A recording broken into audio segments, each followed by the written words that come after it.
एक अंधेरी गुफा में पत्थर पर पड़ती कुल्हाड़ी की तेज आवाज गूंजती है। सफेद बालों वाला एक युवा जैसे ही छत में एक दरार से नीले चमकते हुए बूंदों को टपकते देखता है, वह रुक जाता है। उसकी आंखें उत्साह से फैल जाती हैं। उसे आखिरकार अपनी लक्ष्य वस्तु मिल गई है। वह सावधानी से एक बोतल को उन गिरती बूंदों के नीचे रखता है। उस चमकते पदार्थ को वह इंक पहचानता है। युवा अपने कंधे पर बैठे छोटे काले बिल्ली को धन्यवाद देता है, नीरो, स्वीकार करते हुए कि यह खोज उसी की वजह से संभव हुई है। वह गुफा के निकलने वाले उजाले की तरफ देखता है, सोचते हुए कि अगर वह यह इंक वापस ले आए तो शायद पायनियरिंग कॉर्प आखिरकार उसे स्वीकार कर लेगा। राहत महसूस करते हुए वह गुफा से बाहर निकलता है और ग्रे बंजर जमीन पर खड़ा होकर दूर एक विशाल चमकदार मेट्रोपोलिस की ओर देखता है। उस चमकते शहर के अंदर भीड़ उत्साह से चिल्लाती है क्योंकि रंग बिरंगे बालों वाले कलरिस्ट्स नामक एलीट योद्धा गर्व से शहर में प्रवेश करते हैं। दो नागरिक उनकी प्रशंसा करते हुए चर्चा करते हैं कि टीम ने एक और विशाल क्रीचर को हरा दिया है। उन्हें विश्वास है कि जब तक ये हीरो मौजूद हैं, शहर सुरक्षित रहेगा। लेकिन सीन बदलकर काले उदास शैडो डिस्ट्रिक्ट में चला जाता है। एक लाइन एक इमारत के बाहर लगी हुई है, जहां एक बोर्ड पर सी रैंक पायोनियरिंग कॉर्प्स एग्जाम की घोषणा है, यह कहते हुए कि जिसके पास कलर हो वह स्वागत है। अचानक सफेद बालों वाला युवा बाहर फेंक दिया जाता है, जमीन पर जोर से गिरते हुए। दो परीक्षक उसे घूर रहे हैं। एक चिल्लाता है कि यह जगह उसके जैसे लोगों के लिए नहीं है। युवा गुस्से में उठता है और नीली इंक की बोतल आगे करके पूछता है कि समस्या क्या है। उसका दावा है कि यह इंक उसकी योग्यता साबित करती है। परीक्षक उंगली उठाकर सख्त हकीकत बताता है, उसे सिर्फ इसलिए रिजेक्ट किया गया है क्योंकि वह कलरलेस है। वह समझाता है कि इस दुनिया में भूमिकाएं जन्म से तय होती हैं, और लड़के का मजाक उड़ाते हुए कहता है कि उसे अपनी औकात पता होनी चाहिए। लाल बालों वाला परीक्षक लाल ऊर्जा की लहर छोड़ते हुए उसे डैम कलरलेस कहता है। सफेद बालों वाला लड़का दर्द से कराहते हुए पीछे हटता है क्योंकि ऊर्जा उसे झकझोर देती है। सीढ़ियों के ऊपर खड़ा परीक्षक अहंकार से भरे चेहरे के साथ उसे पायनियर्स के बारे में भाषण देता है। वह कहता है कि केवल चुने हुए लोग ही पायनियर बन सकते हैं। वह बताता है कि शहर के बाहर के काले क्षेत्र, ब्लैक लैंड्स, कमजोरी रखने वालों के लिए नहीं हैं। वह भयावह जगह है जहां खतरनाक क्रीचर्स रहते हैं। वह पायोनियर्स की महिमा करते हुए बताता है कि वे अपनी जान जोखिम में डालकर संसाधन इकट्ठा करते हैं और इन मॉन्स्टर्स से लड़ते हैं, इसलिए उन्हें हीरो कहा जाता है। वर्तमान में लौटते हुए परीक्षक ठंडी निगाहों से लड़के को देखकर कहता है कि एक कलरलेस के लिए यह सब करना असंभव है। वह उसे औकात में रहने और छोटे मोटे काम करने का अपमानजनक सुझाव देता है। अंत में वह धमकी देता है कि अगर लड़का फिर आया तो मर जाएगा, और दरवाजा जोर से बंद कर देता है। अकेला छोड़ा गया युवा नीचे देखता है। तभी उसके सीने से एक हल्की आवाज आती है। नीरो बाहर झांकता है। युवा उसे प्यार से सहलाता है, कहता है कि वे कहीं और कोशिश कर लेंगे। वह इस तरह की रिजेक्शन की आदत डाल चुका है। अपमान के बावजूद वह मजबूरन मुस्कुराकर नीरो से वादा करता है कि वह एक दिन सबसे महान कलरिस्ट बनेगा। वह जल्दी से नीरो को वापस अपने कपड़ों में छुपा लेता है, डरता है कि कोई देख न ले। वह औद्योगिक सड़कों पर चलते हुए सोचता है कि अब कहाँ जाए। निराश मन से वह उम्मीद करता है कि कोई जगह उन्हें स्वीकार कर ले। ऊपर से एक ग्रीन हेयर्ड आदमी उसे चुपचाप देखते हुए निगरानी कर रहा है। बाद में युवा एक भीड़ भाड़ वाले प्लाजा में खड़ा होकर अपनी नोटबुक जांचता है। वह गुस्से में एक और स्थान को काट देता है। उसकी किताब में लगभग हर नाम काटा जा चुका होता है। थका हुआ और हताश वह आह भरता है। हार मानते हुए वह एक बिल्डिंग की ओर बढ़ता है जिस पर लिखा है मरी वर्कशॉप। कहता है कि अब और कुछ नहीं किया जा सकता। अंदर सफेद बालों वाली एक लड़की मरी अपने गॉगल्स ऊपर करती है और मुस्कुराते हुए उसे वापस स्वागत करती है। उसकी उदासी देखकर वह अंदाजा लगा लेती है कि वह फिर असफल हो गया है। नीरो टेबल पर कूदता है और मरी उसे प्यार से हेलो कहती है। वह लड़के को खुश करने की कोशिश करती है। कहती है कि परीक्षक अंधे हैं जो उसकी प्रतिभा नहीं देख पा रहे। लेकिन वह अभी भी निराश है। कहता है कि कलरलेस होने के कारण उसकी ताकत का क्या फायदा। मरी दलील देती है कि उसकी स्किल साबित है क्योंकि वह खतरनाक ब्लैकलैंड से बार बार संसाधन लाकर देता है। लड़का विनम्रता से कहता है कि वह सिर्फ नीरो की मदद से बच पाता है। फिर वह बोतल में लाई गई ब्लू इंक मेज पर रखकर पूछता है कि क्या वह इसे खरीद सकती है। मरी खुश होकर मान जाती है। वह नीले तरल को पाइपों में डालती है और शिकायत करती है कि इंक की कीमतें शॉर्टेजेस के कारण आसमान छू रही हैं। लड़का कहता है, इसी कमी के कारण लोग ज्यादा पायोनियर्स की मांग कर रहे हैं। उनकी मशीनरी दिखाती है कि उनका जीवन इन कलरफुल फ्लूइड्स पर निर्भर है। लड़के के दुखी होने पर मारी पूछती है कि क्या उसने उसकी पिछली सलाह पर विचार किया है। जब वह झिझकता है, कहता है कि वह जगह थोड़ी।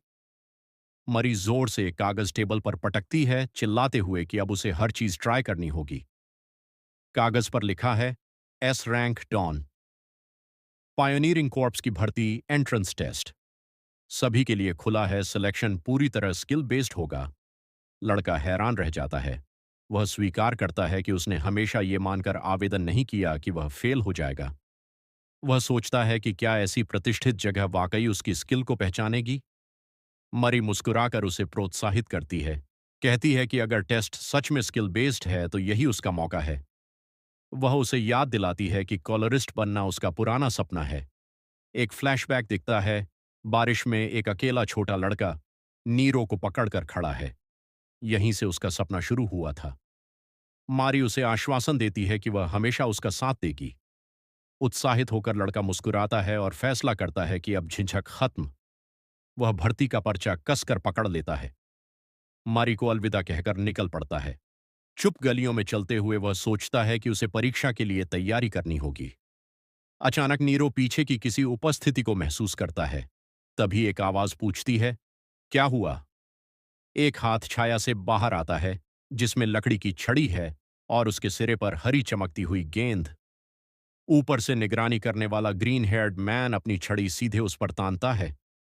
एक जादुई क्रॉस हेयर उसकी पीठ पर लॉक हो जाता है। बिना हिचकिचाए वह हरी ऊर्जा की एक ब्लेड छोड़ता है। लड़का चौंक कर मुड़ता है, पर बहुत देर हो चुकी होती है। ऊर्जा उसे जोर से टकराती है और वह दर्द से चीखता हुआ गिर पड़ता है। हिल न पाने की हालत में पड़ा लड़का देखता है कि ग्रीन हेयर्ड अटैकर और उसका साथी उस पर खड़े हैं। हमलावर ताना मारता है, सीधा नहीं लगा, लेकिन तुम वैसे भी मरने वाले हो। लड़का खून से लथपथ पड़ा है। हमलावर ठंडी आवाज में कहता है कि एक कलरलेस की मौत से किसी को फर्क नहीं पड़ता। लड़का कमजोर आवाज में नीरो को पुकारता है। नीरो की डरी हुई आंखें कपड़ों से बाहर झांकती हैं। लड़का आखिरी ताकत से उसे भागने के लिए कहता है। सीन बदलकर एक इंडस्ट्रियल एरिया में जाता है जहां इंक वेस्ट डिस्पोजल साइट लिखा है। लड़का कराहते हुए होश में आता है और ग्रीन हेड मैन उसे कॉलर से पकड़कर एक विशाल काले कीचड़ वाले टैंक के ऊपर लटकाए हुए मुस्कुरा रहा है। वह बताता है कि यह पिट इंक वेस्ट से भरा है, एक जानलेवा मिश्रण जो छूने वाली हर चीज को घोल देता है, और आज उसकी बॉडी भी इसमें गायब हो जाएगी।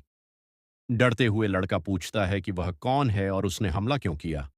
हमलावर बताता है कि पहले तो वे लड़के में रुचि नहीं रखते थे, बल्कि उस चीज में एक फ्लैशबैक दिखाता है कि वे ऊपर से झांकते हुए एक चीज देखकर चौंक गए थे, उसकी जैकेट में छुपी हुई क्रीचर नीरो। ग्रीन हेयर्ड आदमी कहता है कि इंसान का पीछा करने जितनी समझ रखने वाली क्रीचर बहुत दुर्लभ होती है। वह नीरो को एक सच्ची अनमोल खोज कहता है। उसका साथी एक छोटा पिंजरा उठाए खड़ा है। अंदर नीरो बंद है, बिलबिलाता हुआ। लड़का आतंक से सब समझ जाता है। उसका साथी पकड़ लिया गया है। बेबस होकर प्रोटैगनिस्ट हरे बालों वाले आदमी की कॉलर पकड़ लेता है और चीखते हुए कहता है कि वह बिल्ली को छोड़ दे। अटैकर बिल्कुल प्रभावित नहीं होता।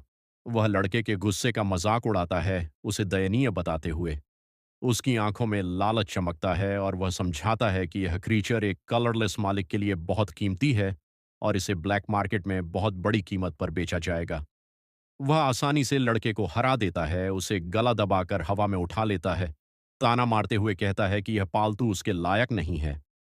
हवा में लटकते हुए प्रोटैगनिस्ट खुद को कोसता है कि शैडो डिस्ट्रिक्ट में वह केयरलेस कैसे हो गया। वह अपने अकेले अतीत के बारे में सोचता है कि भले ही उसने हमेशा भेदभाव सहा है, वह किसी भी हालत में नीरो, अपने इकलौते परिवार को इस तरह नहीं खो सकता।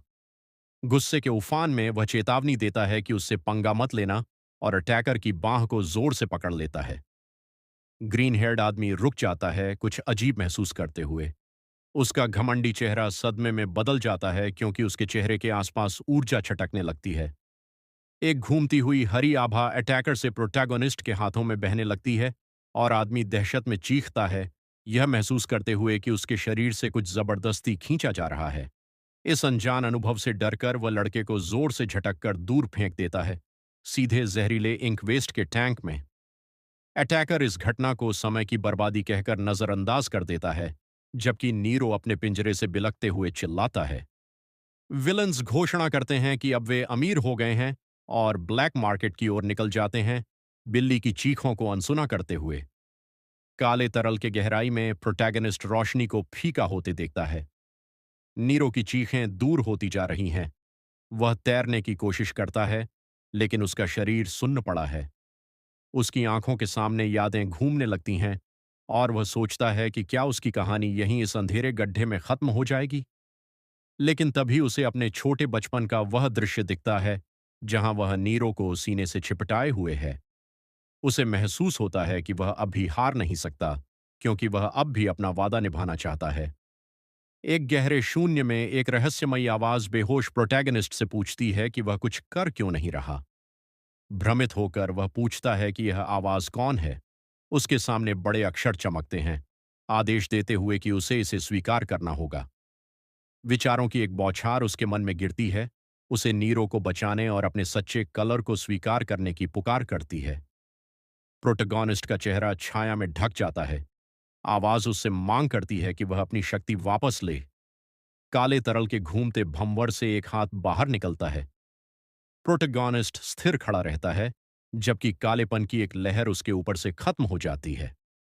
वह अपने हाथों की ओर देखता है जो अब काले ऊर्जा से घिरे हुए हैं। हैरान होकर वह सोचता है कि वह इंक के अंदर कैसे था। उसकी यादें बिखरी हुई हैं, लेकिन वह अपनी उलझनों को एक तरफ करके सबसे अहम चीज पर ध्यान केंद्रित करता है। अब वह एक छाया जैसी परछाई है, जिसकी आंखें सफेद चमकती हैं। वह सवाल करता है कि वह क्या बन गया है। तभी एक हल्की सिसकती हुई आवाज सन्नाटे को चीर देती है। वह ऊपर देखता है और दो धुंधली आकृतियों को देखता है जो ऊंचाई पर खड़ी हैं और हाथ में एक छोटा पिंजरा पकड़े हैं। उस पिंजरे में नीरो रो रहा है। अपने साथी का दृश्य उसे हकीकत में वापस ले आता है और वह दृढ़ता से स्वीकार करता है कि उसे नीरो को बचाना है। वह अपना कालेपन से भरा हाथ उन आदमियों की ओर बढ़ाता है। अचानक गहराई से एक विशाल काला विस्फोट फूटता है। ग्रीन हेयर आदमी और उसका साथी दहशत में पीछे हटते हैं, चीखते हुए। वे डिस्पोजल पिट में नीचे देखते हैं और सदमे में रह जाते हैं। जानलेवा इंक का पूरा तालाब गायब हो चुका है और नीचे सिर्फ एक अकेली काली आकृति खड़ी है। दी एंटिटी एक भयावह आभा फैलाते हुए उनकी ओर बढ़ने लगता है। हरे बालों वाला आदमी डर से कांप रहा है। उसकी आंखें अविश्वास से फैली हुई हैं। जब एक विशालकाय छायादार पंजा उन पर गिरता है तो वह हकलाते हुए सोचता है कि क्या यह भयानक अस्तित्व सच में कोई क्रीचर है। विस्फोट के बाद का दृश्य शैडो डिस्ट्रिक्ट को पूरी तरह तबाह दिखाता है।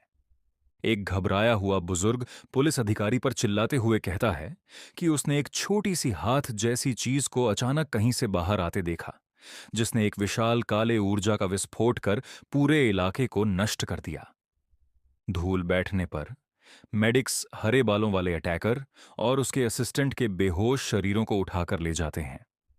एक नई टीम वहां पहुंचकर घायलों को देखती है। लाल बालों वाला एक आदमी और नीले बालों वाली एक महिला घायल पुरुषों को देखते हुए नोट करते हैं कि ये दोनों बी रैंक पायोनियर्स पूरी तरह अपना कलर खो चुके हैं। ब्लू हेयर्ड वुमन हैरान है, समझ नहीं पा रही कि किसी का रंग आखिर कैसे छिन सकता है, पर उसका साथी कहता है कि उन्हें अपने मिशन पर ध्यान देना चाहिए। रेड हेयर्ड मैन बताता है कि वे यहां इसलिए आए हैं क्योंकि शहर के अंदर एक बड़े क्रिएचर के दिखने की रिपोर्ट मिली थी। वहां मौजूद पुलिस ऑफिसर यह जानकर स्तब्ध रह जाता है कि वह एक हाई रैंकिंग कलरिस्ट से बात कर रहा है। घबराते हुए वह पूछता है कि इतनी एलीट लोग शैडो डिस्ट्रिक्ट में क्यों आए हैं। ब्लू हेयर्ड वुमन विनम्रता से बताती है कि वे जांच करने आए हैं। Red heard man impact site देखने को कहता है और डर के मारे ऑफिसर उन्हें रास्ता दिखाता है। दोनों इन्वेस्टिगेटर्स विशाल क्रेटर के सामने खड़े होते हैं। रेड हेयर्ड मैन मलबा देखकर काले दाग नोट करता है, जबकि उसकी साथी पुष्टि करती है कि क्रीचर के निशान मौजूद हैं। वह बताती है कि शहर के भीतर अचानक किसी क्रीचर का आ जाना बेहद असामान्य है, खासकर ऐसी बाहरी बस्ती में जहां आम तौर पर छोटे मोटे जानवर ही मिलते हैं। गहरे गड्ढे में झांकते हुए रेड हेयर मैन सोचता है कि शायद यह किसी नए मॉन्स्टर वेरिएंट का मामला हो सकता है।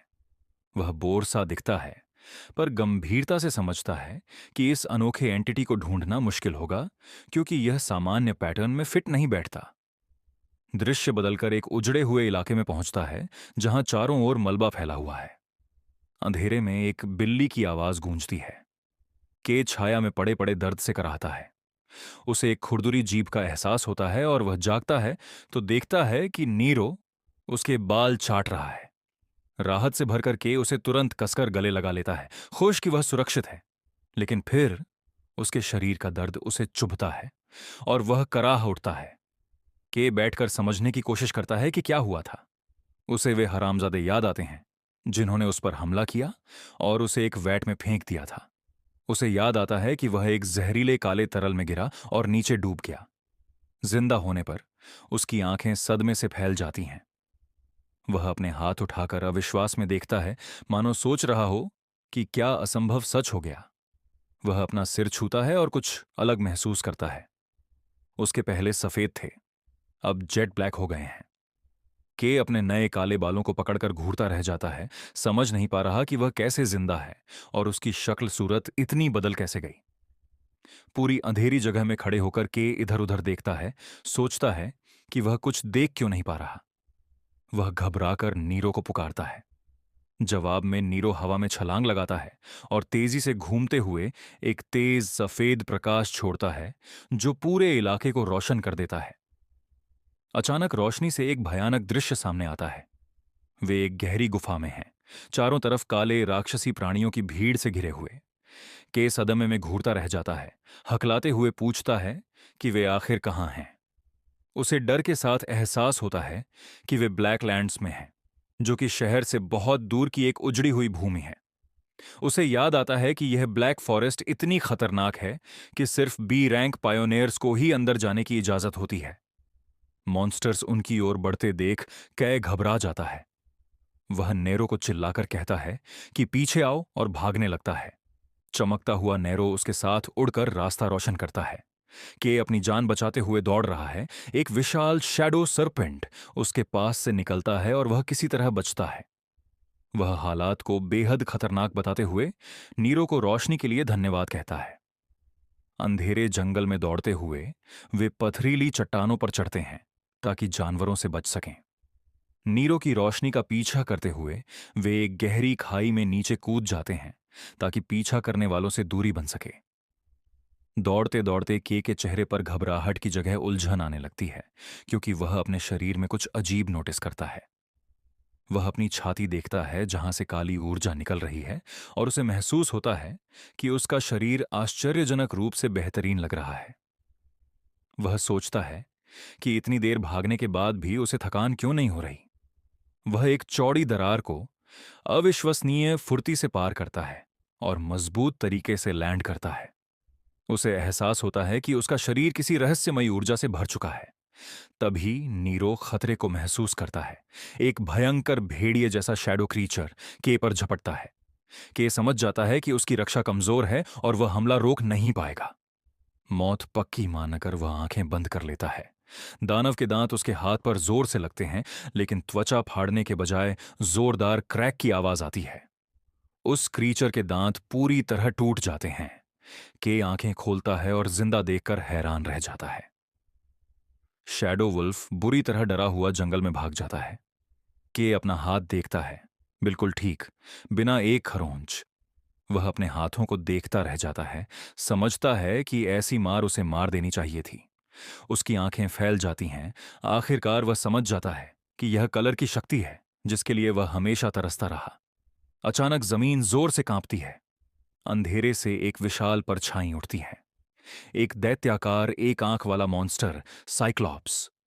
के उसे पहचान कर जम जाता है। साइक्लॉप्स एक विशाल हाथ उठाकर उसे कुचलने आता है। के सोचता है कि इतना खतरनाक प्रेडेटर ब्लैक फॉरेस्ट के इतने बाहर कैसे आ सकता है। साइक्लॉप्स जमीन पर जोरदार प्रहार करता है, धमाके से मलबा उड़ता है, नीरो चिल्लाता है कि धक्का खाकर भी जिंदा रहता है। वह मानता है कि प्रहार भारी था, लेकिन उसके चेहरे पर आत्मविश्वास भरी मुस्कान आ जाती है। उसे समझ आता है कि वह जीत सकता है।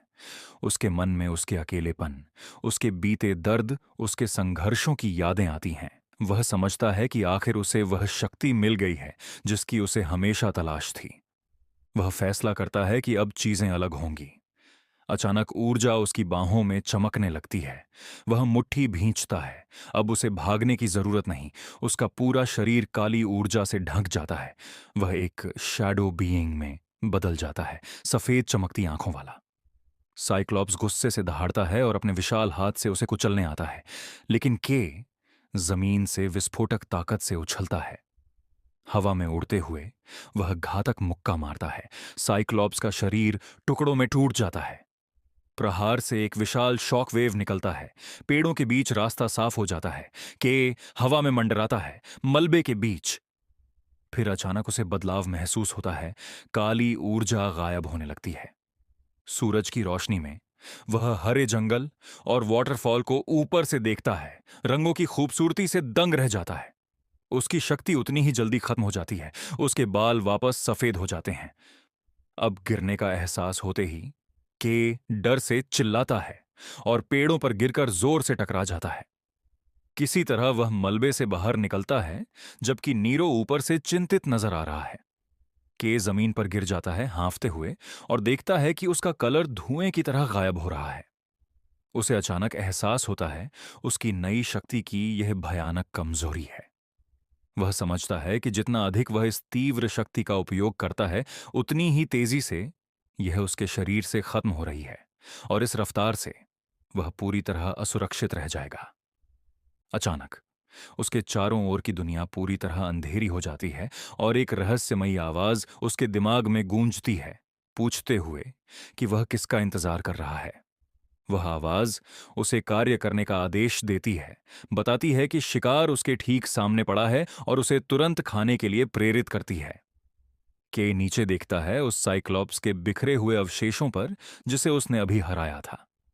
आवाज उसे प्रभावित करती है, पूछती है कि क्या वह जीना चाहता है और निर्देश देती है कि बस अपना हाथ आगे बढ़ाए। थका हुआ और पसीने से तर के होश बनाए रखने के लिए संघर्ष करता है। उसकी आंखों में घबराहट झलकती है जब आवाज लगातार उसे हाथ इस्तेमाल करने के लिए कहती रहती है। धीरे धीरे उसकी आंखें हल्की चमकती हैं और वह जीवित रहने के लिए लड़ता है। कांपते हुए वह इस सहज आदेश का पालन करता है और अपना हाथ मॉन्स्टर के अवशेषों की ओर बढ़ाता है। के अपना हाथ साइक्लॉप्स के शव पर मजबूती से रखता है। तुरंत एक काली तकनीक सक्रिय हो जाती है और वह मॉन्स्टर के शरीर में बसी शैडोवी ऊर्जा को सोखने लगता है। नीरो चौड़े और आश्चर्यचकित आंखों से देखता है जब उसका मालिक यह भयानक कार्य करता है। जंगल से एक विशाल काले प्रकाश का स्तंभ उभरता है, आकाश में जाकर छेद करता है, क्योंकि के पूरी ऊर्जा को अपने अंदर समाहित करता है। जैसे ही प्रकाश कम होता है, के भारी सांसें लेते हुए रह जाता है। थकान धीरे धीरे उसके शरीर से दूर हो जाती है। वह एक चट्टान के सहारे झुकता है। उसके बाल फिर से काले हो गए हैं और उसकी ऊर्जा पूरी तरह लौट आई है। वह ऊपर आसमान की ओर देखता है और भारी राहत की सांस छोड़ता है, समझते हुए कि वह जीवित रहेगा। मरी वर्कशॉप में दिन शांत प्रतीत होता है। अंदर मरी एक ब्लूप्रिंट पर काम कर रही होती है जब डोर चाइम उसकी ध्यान आकर्षित करता है। वह ऊपर देखती है और डोरवे में खड़े एक रहस्यमयी सिलुएट वाले व्यक्ति को देखती है जिसने फटे हुए क्लोक पहना है। शिष्टता दिखाने की कोशिश करते हुए मारी मुस्कुराकर उस अजनबी का स्वागत करती है, हालांकि वह पहले से ही घबराई हुई है। वह पूछती है कि क्या उनका कोई विशेष अनुरोध है, लेकिन हुडेड फिगर बस वहां खड़ा है, काली आभा फैलाते हुए। अजनबी एक भारी कदम आगे बढ़ाता है। मरी अब स्पष्ट रूप से नर्वस उसे पुकारती है और चेतावनी देती है कि वह शक लग रहा है।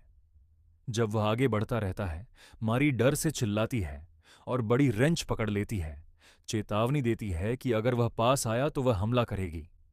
लेकिन वह व्यक्ति अचानक उसकी ओर दौड़ता है, जिससे मारी डर के मारे चिल्लाती है और अपनी आंखें बंद कर लेती है। हालांकि इंट्रूडर रुकता है और अपना हुड पीछे खींचता है और उसका परिचित मुस्कान सामने आता है। वह उसे शांत होने के लिए कहता है। के अपना चेहरा दिखाता है, शर्मिंदगी से सिर खुजाते हुए।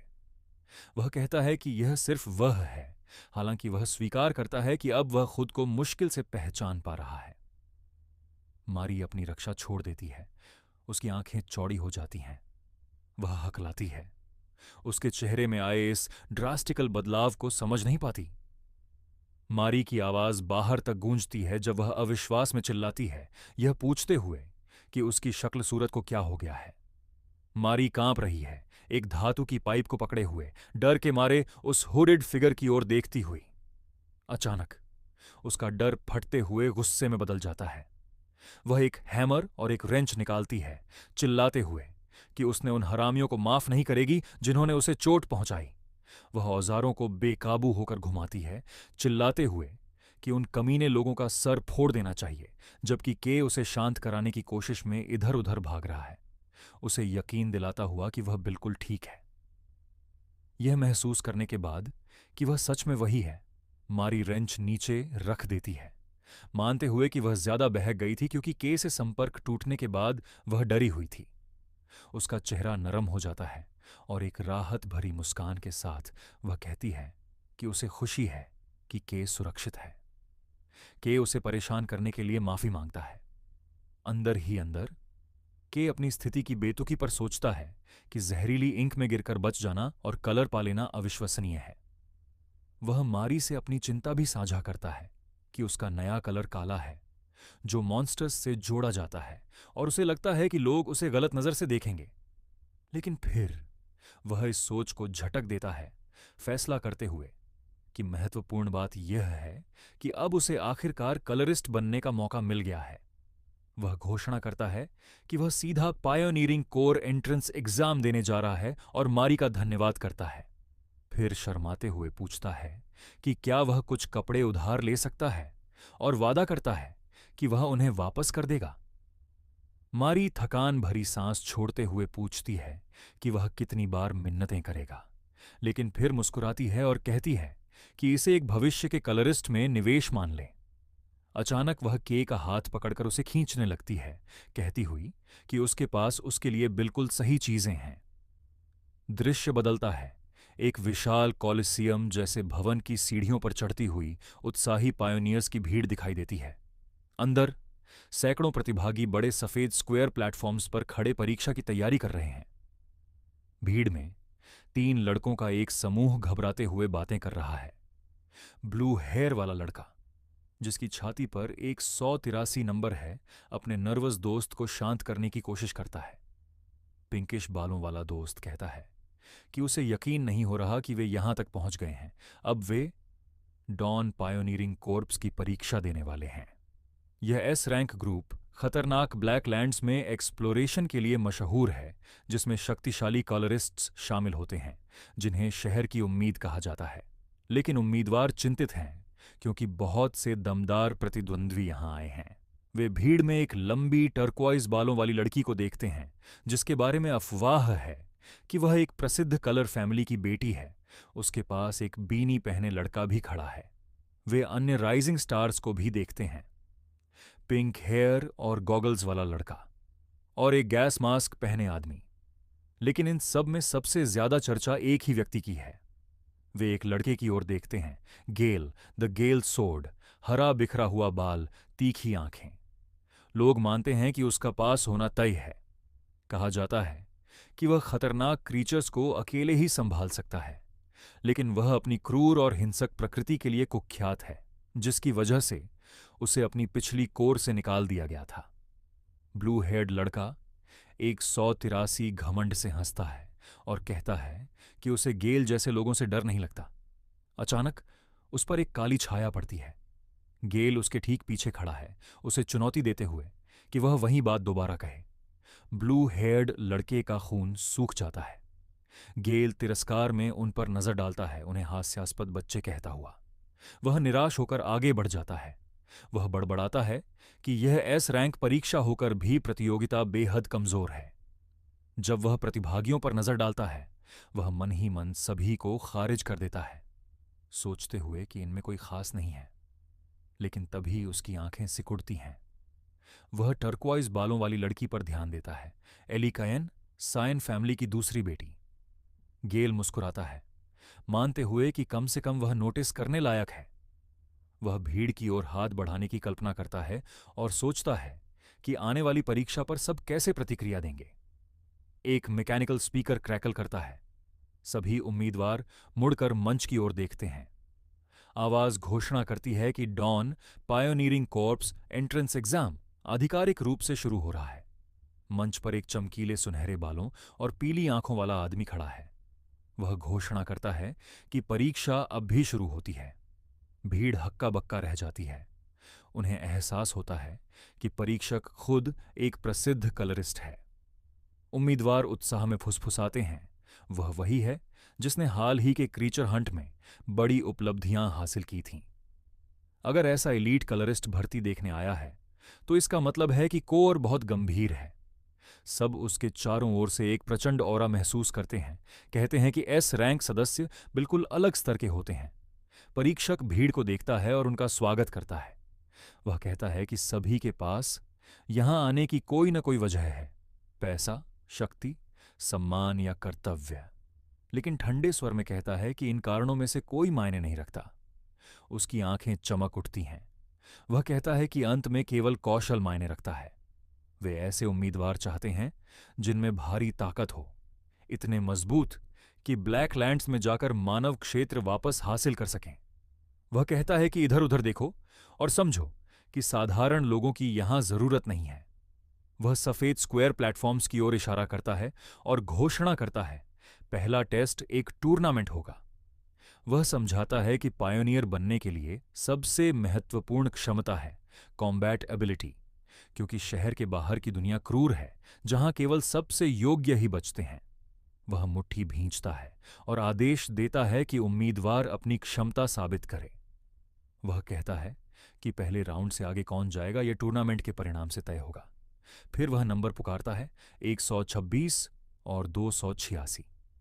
गेल 126 गंभीर भाव से आगे बढ़ता है।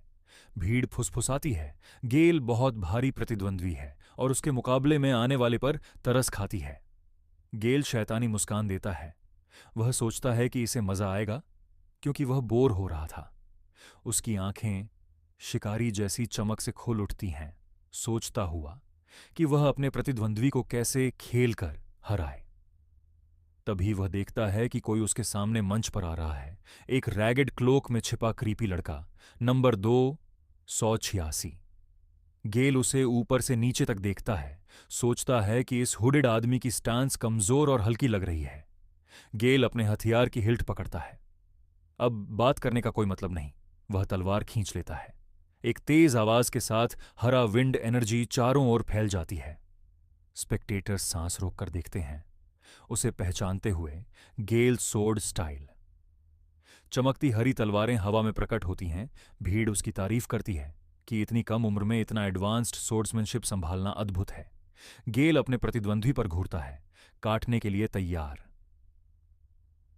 हुडेड फिगर को चैलेंज करते हुए गेल उसे उकसाता है कि अगर हिम्मत है तो उसका हमला रोक कर दिखाए। जमीन पर जोरदार चोट मारकर गेल अविश्वसनीय रफ्तार से आगे बढ़ता है। उसके आसपास एक शक्तिशाली हवा का तूफान बन जाता है। हवाएं चिल्ला रही हैं और गेल पूरी ताकत से विरोधी को चीर देने के इरादे से उस पर झपटता है। इसके ठीक सामने हुडेड फिगर पूरी तरह शांत, बिल्कुल स्थिर, जरा भी नहीं हिलता। गेल हवा में छलांग लगाते हुए नीचे गिरता है और पूरी ताकत से अपनी तलवार लहराता है, लेकिन उसी क्षण हुडेड फिगर एक सीधा कदम अंदर रखकर गेल के चेहरे पर एक विनाशकारी लेफ्ट हुक मारता है। घूंसे की टक्कर इतनी भयानक होती है कि गेल पूरे एरिना में उड़ता हुआ दीवार से जा टकराता है। दीवार में मकड़ी जैसी दरारें फैल जाती हैं। घमंडी उम्मीदवार जो पहले गेल की तारीफ कर रहे थे अब डर से चीख उठते हैं। गेल दीवार से नीचे गिरता है, बेहोश, एक ही वार में पूरी तरह पराजित। भीड़ अविश्वास में जम सी जाती है। कोई समझ नहीं पाता कि यह कैसे संभव हुआ। हुड नीचे गिरता है और सामने आता है के। के अपना हाथ मलते हुए नीचे देखता है और हल्का सा बड़बड़ाता है कि अचानक हुआ मूवमेंट उसे खुद भी चौंका गया। उसकी अव्यवस्थित काली बालों वाली शक्ल अब सबको दिख रही है। वह अपनी अचानक बढ़ी रफ्तार और हालात की उथल पुथल के बारे में सोचता है। तभी दर्शकों में से एक आदमी कांपती उंगली से उसकी ओर इशारा करता है, किसी विजय के कारण नहीं, बल्कि के की ऊर्जा के रंग के कारण, ब्लैक। ऊपर बैठे ब्लॉन्ड एग्जामिनर की नजरें गंभीर हो जाती हैं। वह मन ही मन कहता है, काला रंग, वही रंग जो क्रीचर्स के पास होता है। यहां तक कि एली साइन भी स्तब्ध रह जाती है। क्या किसी इंसान का रंग सचमुच काला हो सकता है? के एरिना के बीच में अकेला खड़ा है, बिल्कुल अनजान कि उसकी शक्ति का असर सब पर कैसा पड़ रहा है। बाकी लोग फुसफुसाते हैं कि गेल जैसे राक्षसी प्रतिभावान लड़के को एक ही पंच में हराने की ताकत उसी काली ऊर्जा से आती होगी। के इधर उधर घबराकर देखता है, भीड़ की प्रतिक्रिया समझ नहीं पाता और मासूमियत से सोचता है, क्या मैंने कुछ गलत कर दिया? टूर्नामेंट आगे बढ़ता है। एक मैच में एक डर से कांपता जादुई उम्मीदवार कई तेज पत्थर हवा में फेंकता है। के उन सभी को आसानी से बचते हुए बिजली सी रफ्तार में आगे बढ़ता है। वह एक पल में दुश्मन के सामने पहुंचता है और एक भारी पंच मारता है। उम्मीदवार हवा में उछलता हुआ गिरता है। घोषक उसकी जीत की घोषणा करता है। के लगातार जीतता जाता है। दूसरे मैच में वह विरोधी को जोर से पटक देता है। तीसरे मैच में एक और योद्धा को पल भर में बेहोश कर देता है। ऊपर से ब्लॉन्ड एग्जामिनर उसे ध्यान से देखता है और कहता है, यह लड़का के आज के सारे एप्लीकेंट्स में सबसे ज्यादा चमक रहा है। रेड उत्साहित होकर कहता है कि के इतिहास का पहला ब्लैक होल्डर है और उन्हें अफवाह फैलने से पहले तुरंत उसे भर्ती करना चाहिए। तभी भारी कदमों की आवाज सुनाई देती है और एक आवाज मजाकिया अंदाज में कहती है कि आज का दिन टफ लग रहा है। ब्लॉन्ड एग्जामिनर चौंक कर मुड़ता है और देखता है वही रेड हेयर्ड आदमी और ब्लू हेयर्ड औरत जो एक्सप्लोजन वाली जगह पर थे। एग्जामिनर पूछता है कि टीम लीडर रेड यहां क्यों आया है, लेकिन वह आदमी हाथ हिलाकर कहता है कि वे बस रास्ते से जा रहे थे। वे बड़ी क्रीचर घटना की जांच पर बात करते हैं। रेड आह भरता है और स्वीकार करता है कि कोई प्रगति नहीं हुई है। वह पूछता है कि क्या कोई काबिल उम्मीदवार है। एग्जामिनर तियन परिवार की लड़की और एक बेहद अनोखे उम्मीदवार का जिक्र करता है। अचानक रेड की आंखें फैल जाती हैं। उसे कुछ महसूस होता है। वह एरिना की ओर देखता है और के को देखता है, तुरंत उस ब्लैक एनर्जी को नोटिस करते हुए। एग्जामिनर के की तारीफ करता है, लेकिन रेड चुपचाप उसे घूरता रहता है। ब्लू हेयर्ड औरत फुसफुसाकर पूछती है कि क्या यह लड़का उनकी जांच से जुड़ा हुआ है। रेड पुष्टि करता है, संभवतः वही है। रेड मन ही मन मानता है कि बड़े क्रीचर इंसिडेंट के तुरंत बाद एक नया कलर का प्रकट होना बहुत बड़ा संयोग है। वह तय करता है कि के पर कड़ी नजर रखी जाएगी। के, इस सबसे अनजान, अपनी मुट्ठी में उठते डार्क एनर्जी को देखकर खुश है। उसे एहसास होता है कि पायनियर बनने का उसका सपना अब सच हो सकता है। लेकिन वह ट्रांसफॉर्मेशन की थकान को याद करता है और खुद को चेतावनी देता है कि जरूरत से ज्यादा शक्ति खर्च करना खतरा है। अगर लड़ाई में उसका कलर खत्म हो गया, वह डिफेंसलेस हो जाएगा।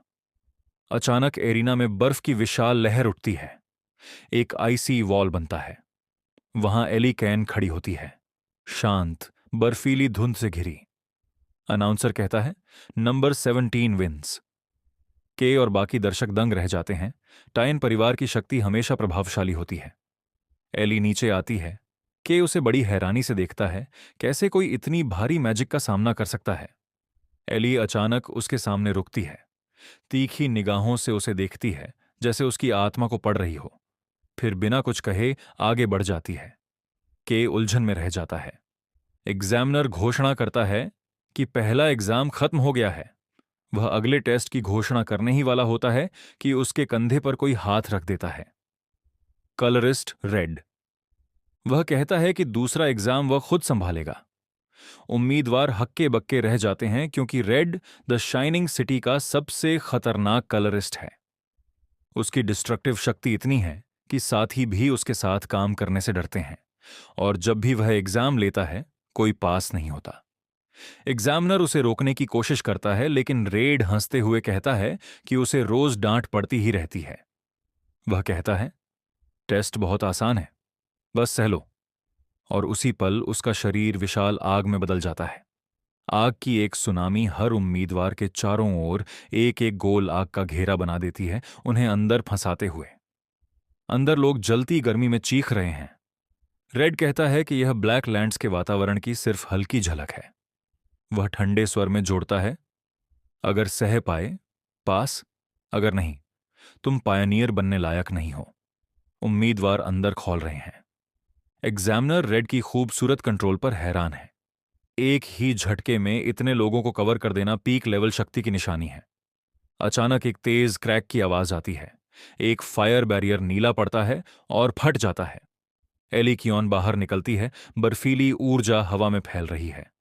रेड मुस्कुराता है। Not bad. वह मानता है कि फायर का प्राकृतिक काउंटर आइस है, लेकिन उसकी अपनी शक्ति इतनी हावी होती है कि वह काउंटर को भी दबा देती है।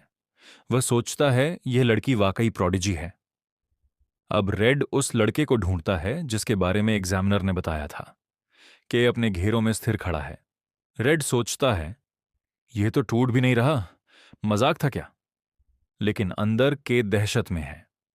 उसका कलर तेजी से खत्म हो रहा है। अगर उसका काला रंग अभी चला गया, वह कलरलेस पकड़ा जाएगा। उस पर एक्सपेरिमेंट्स होंगे। वह विकल्प ढूंढता है, क्या वह कुछ अब्जॉर्ब कर सकता है?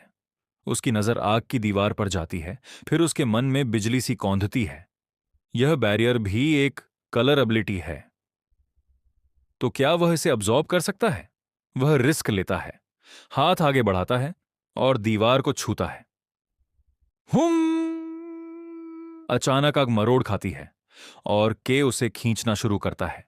काले एनर्जी का विशाल भंवर उठता है। रेड की फायर उसके हाथों में समा रही है। एग्जामिनर और रेड दोनों की आंखें फैल जाती हैं।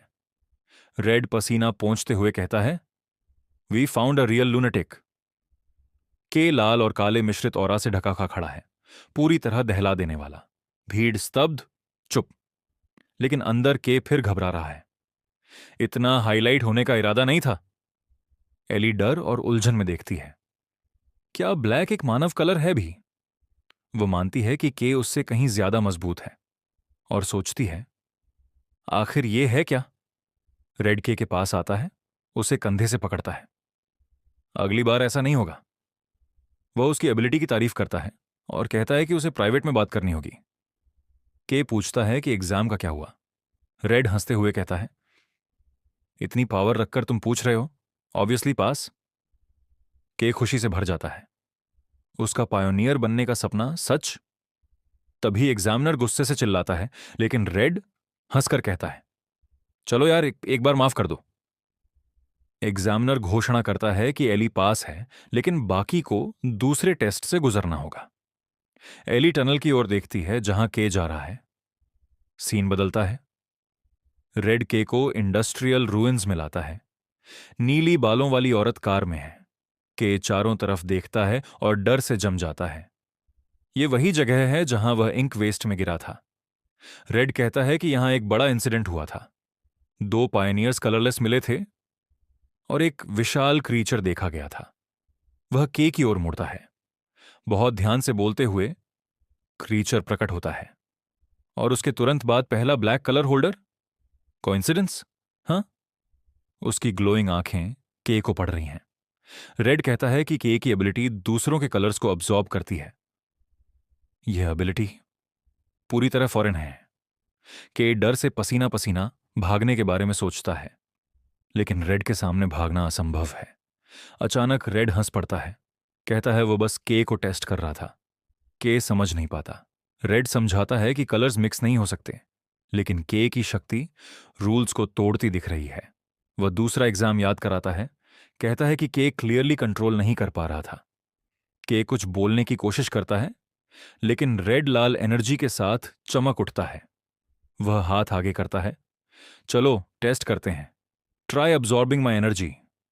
के घबरा जाता है, कहता है कि यह खतरनाक है। रेड बस हंसता है और रुकी को बताता है कि वह अभी बहुत जल्दी है उसके स्तर के किसी व्यक्ति की चिंता करने के लिए। के चुप हो जाता है, गंभीर और नर्वस दिखते हुए, जबकि रेड उसे आदेश देता है कि बात करना बंद करे और बस कोशिश करे। काला रंग ब्लैक लांस का प्रतीक है। एक भयावह शक्ति जो हर चीज को निगल जाती है। रेड सोचता है कि इतनी खतरनाक क्षमता को अनियंत्रित छोड़ना अस्वीकार्य है, क्योंकि यह चमकते शहर की नींव को हिला सकती है। एक अंधेरा राज उसके दिमाग से गुजरता है। लोग अभी तक नहीं जानते, लेकिन मानवानुमा क्रीचर्स मौजूद हैं। वह के को चुपचाप चेतावनी देता है कि अगर वह कभी उनका सामना करे या खुद उनमें से बन जाए तो कॉलरिस्ट को उसे खत्म करना पड़ सकता है। के भारी सांस लेते हुए रेड के दबाव को महसूस करता है। डर के बावजूद वह टेस्ट के लिए तैयार हो जाता है। वह रेड की कलाई पकड़ता है और नर्वस होकर पूछता है कि अगर कुछ गलत हो गया तो इसकी गलती उसकी नहीं होगी। जैसे ही वे एक दूसरे को छूते हैं, के शरीर से उठती काली ऊर्जा और रेड की लाल ऑरा टकराती है। एक शॉक वेव हवा को तोड़ देती है। के हाँफता है क्योंकि रेड की लाल ऊर्जा उसके हाथ में उफन जाती है। के तुरंत समझ जाता है कि उसने गलती कर दी। संपर्क बिंदु से आग का एक विशाल विस्फोट उठता है। के दर्द से चिल्लाता है, आग के अंदर तड़पते हुए कि यह शक्ति उसके शरीर के अंदर उबलते लावे जैसी लग रही है। उसे अपने विजन में रेड एक देवता जैसी आग की आकृति के रूप में दिखाई देता है। रेड शांत खड़ा रहता है, देखते हुए कि के की काली ऊर्जा उसकी शक्ति को भूखे जानवर की तरह चूस रही है। वह समझता है कि के की क्षमता अभी इमेच्योर है। मजबूत लोग इसका प्रतिरोध कर सकते हैं, लेकिन साधारण लोग इससे तुरंत मर सकते हैं। ऊर्जा और भी हिंसक होती जाती है। के का हाथ लाल और काली शक्ति से फटने लगता है। अचानक एक जबरदस्त विस्फोट होता है। रेड पीछे धकेला जाता है। धुएं में से निकलता हुआ के दिखता है, आधा बदला हुआ। उसके शरीर का दाहिना हिस्सा लाल और काले ऊर्जा के दैत्य जैसे कवच में बदल गया है। रेड दांत भींचते हुए पहचान जाता है, यह बिल्कुल क्रीचर जैसा लग रहा है। वह यकीन कर लेता है कि पायनियर्स की कलर्स चोरी होने वाली घटना के पीछे के ही था। के खुद को संभाल नहीं पा रहा। रेड फैसला करता है कि स्थिति खतरे में जाने से पहले उसे रोकना होगा। वह आग का गोला बनाता है, लेकिन के की हल्की गुर्राहट उसे रुकने पर मजबूर कर देती है, जैसे वह किसी अंदरूनी चीज से लड़ रहा हो। के मन के अंदर एक काली खाली जगह, जहां लाल शब्द उसे चीख रहे हैं, और रंग, और रंग, सब निगल लो। के मानसिक रूप से चिल्लाता है कि चुप रहो। वह अपनी इच्छा लगाता है, उसका आंख लाल चमकती है और वह इस राक्षसी शक्ति को कुचल देता है। एक शॉक वेव फूटती है। कवच गायब हो जाता है। के हाँफते हुए खड़ा है। रेड अविश्वसनीय रूप से प्रभावित होता है। क्या इस लड़के ने इतनी भयानक शक्ति को खुद दबा लिया? के डरा हुआ है कि उसने कलरिस्ट के सामने नियंत्रण खो दिया। वह समझना चाहता है कि उसकी शक्ति है क्या, लेकिन रेड मुस्कुरा रहा है। वह कहता है कि प्रयोग सफल रहा, मजा आया, और अगर कुछ पाना है तो जोखिम उठाने होते हैं। फिर रेड गंभीर हो जाता है। वह याद दिलाता है कि वह इसी जगह की डिस्ट्रक्शन घटना का इन्वेस्टिगेटर है और के अभी एक परफेक्ट सस्पेक्ट दिख रहा है। वह चेतावनी देता है कि अगर शहर की काउंसिल ने तय किया कि के खतरनाक है तो उसे बैनिश किया जा सकता है या प्रयोगशाला में डालकर डिसेक्ट भी किया जा सकता है। के घबरा जाता है। कोई सबूत नहीं, कोई बचने का रास्ता नहीं। तभी रेड एक रास्ता देता है। अगर कै उसके कमांड के तहत आ जाए तो शायद वह कुछ कर सके। कै तुरंत 90 डिग्री झुककर चिल्लाता है कि वह खुद को रेड की देखभाल में देता है। रेड कहता है कि बदले में कै को कुछ फॉवर्स करने होंगे। कै कांपती मुस्कान के साथ कहता है कि वह कुछ भी करेगा, बस $1 मिलियन की भरपाई या लैब रैट बनने से बच जाए। ब्लैकलैंड्स की ओर यात्रा एक विशाल आर्मर्ड ट्रक धुंध और पत्थरीले रास्तों को पार करता है। अंदर के खिड़की से बाहर देखता है। यह उसका पहला असली पायोनियर मिशन है। तभी गेल उसे घूरता हुआ कहता है, काले बाल वाले चुप रहो, परेशान कर रहे हो। जबकि के ने कुछ कहा ही नहीं होता।